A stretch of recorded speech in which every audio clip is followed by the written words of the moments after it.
नमस्कार, आप देख रहे हैं बीएमडब्ल्यू न्यूज। अभी तक की सबसे बड़ी खबर है जिसे सुनने के बाद महागठबंधन में फिर से जंग शुरू हो जाएगी। जी हां, खबर ही कुछ ऐसी है। 2024 के चुनाव के लिए लालू प्रसाद यादव ने एक ऐसा पासा फेंका है कि महागठबंधन की पार्टियों में एक बार फिर सुगबुगाहट देखने को मिल रही है।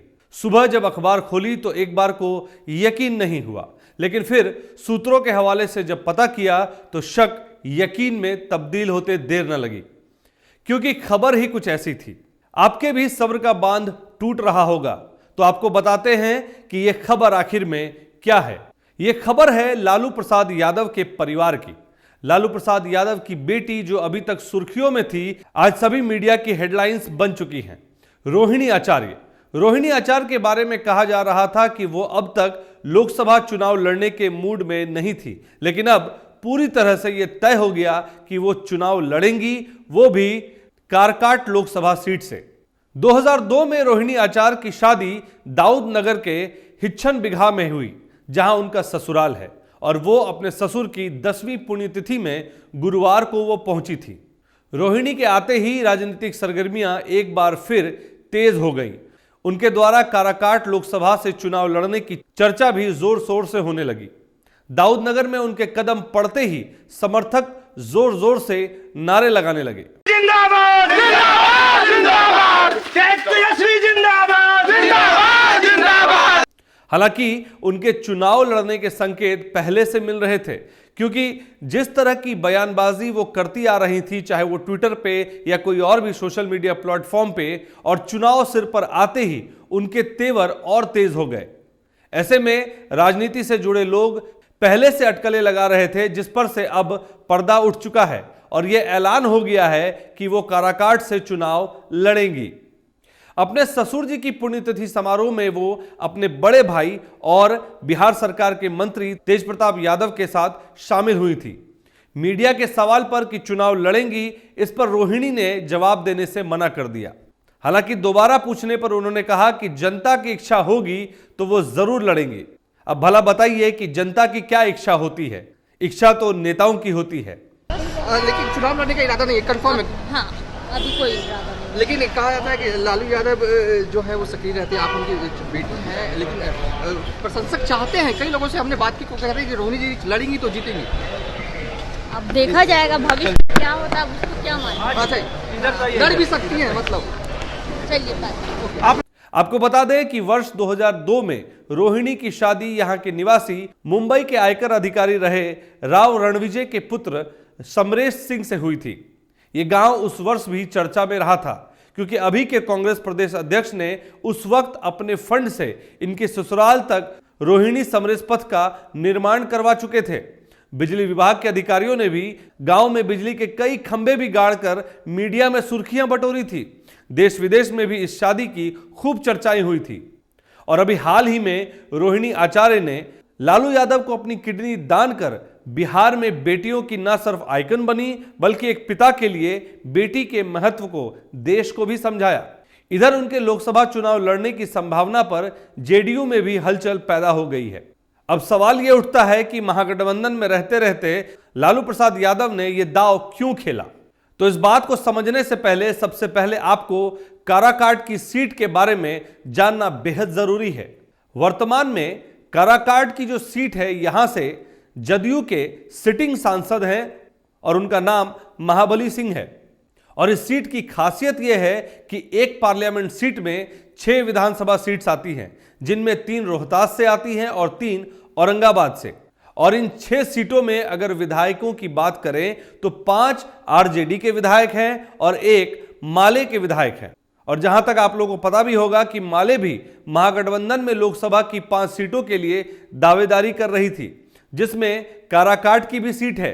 और रोहिणी का नाम आने के बाद यह सीट अब राजद के खेमे में जाना तय माना जा रहा है। अब बात करते हैं काराकाट के जातीय समीकरण की।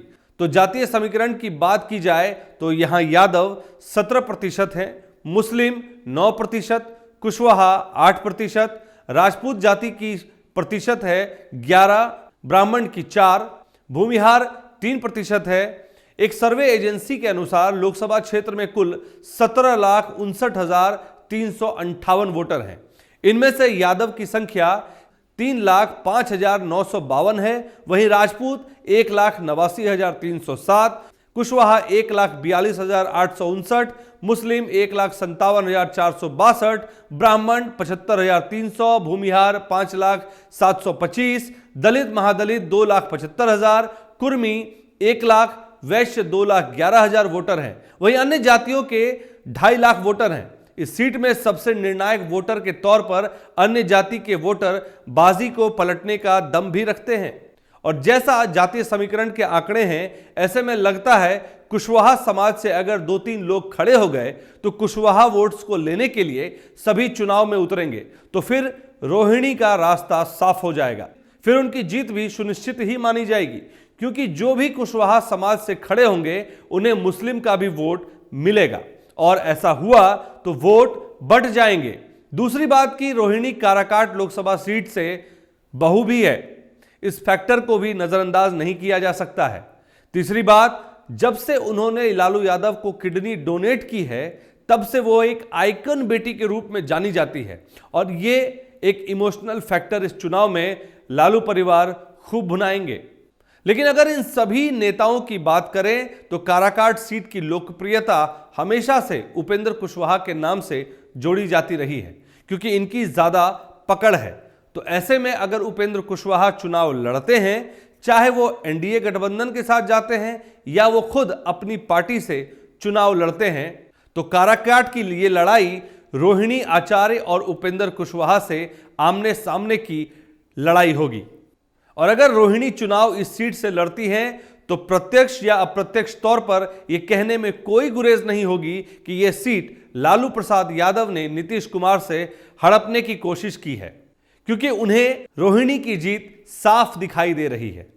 और यही कारण है कि रोहिणी के चुनाव लड़ने की बातों ने महागठबंधन में कड़वाहट घोल दी है, और अब लगने लगा है कि कहीं यह फैसला महागठबंधन में अलगाव ना पैदा कर दे। ऐसे में बिहार में विपक्ष में बैठी भाजपा को भी बड़ा फायदा हो जाएगा अगर इन वजहों से महागठबंधन टूट जाती है तब। अब यह बात लालू जी भी जानते हैं कि अगर बिना किसी रणनीति के अगर इस तरह के फैसले होंगे तो महागठबंधन का टूटना तो तय है।